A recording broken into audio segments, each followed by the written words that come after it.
that you can get access to assets without being forced to invest. You just pay for what you use.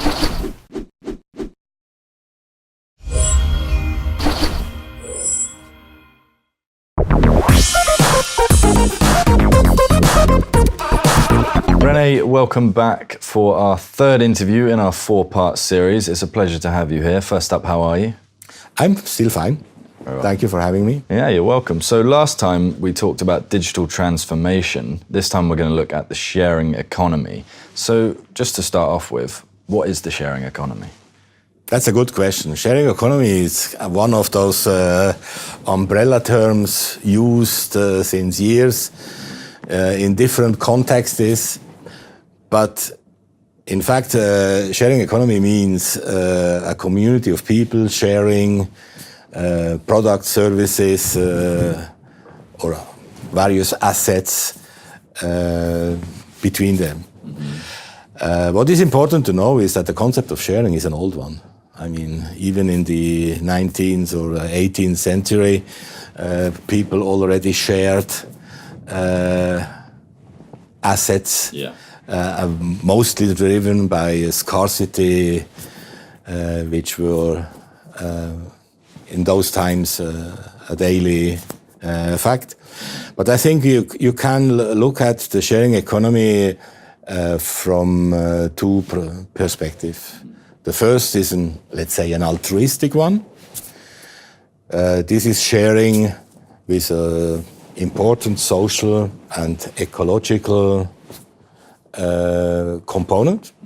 And the other side perspective is you can do it from an economical point of view, that you can get access to assets without being forced to invest. You just pay for what you use. And both concepts are part of the sharing economy. It's not about good or bad.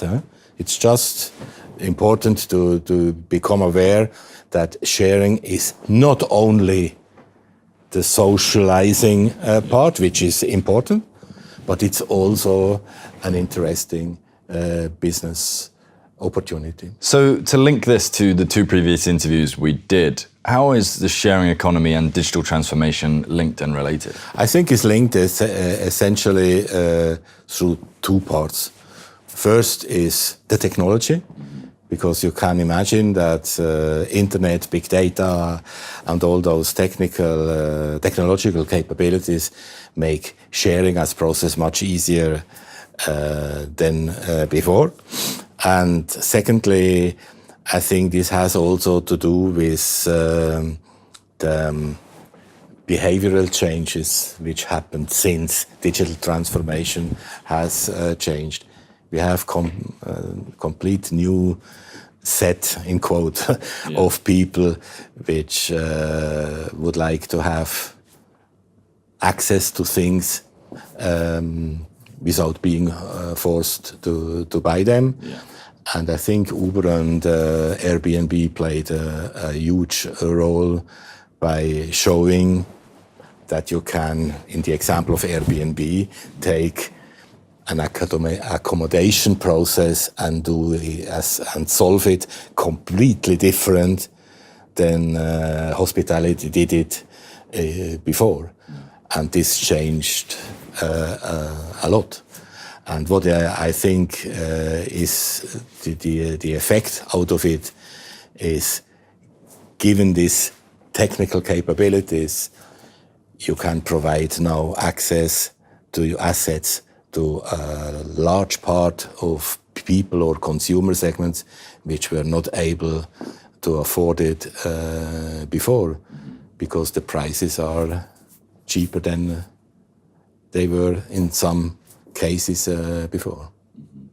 Well, René, thank you very much for speaking with me. It's always an absolute pleasure, and I look forward to speaking to you again. Me too, thank you. And thank you for watching. If you like this interview and would like to see all of our interviews with René, head over to dukascopy.tv.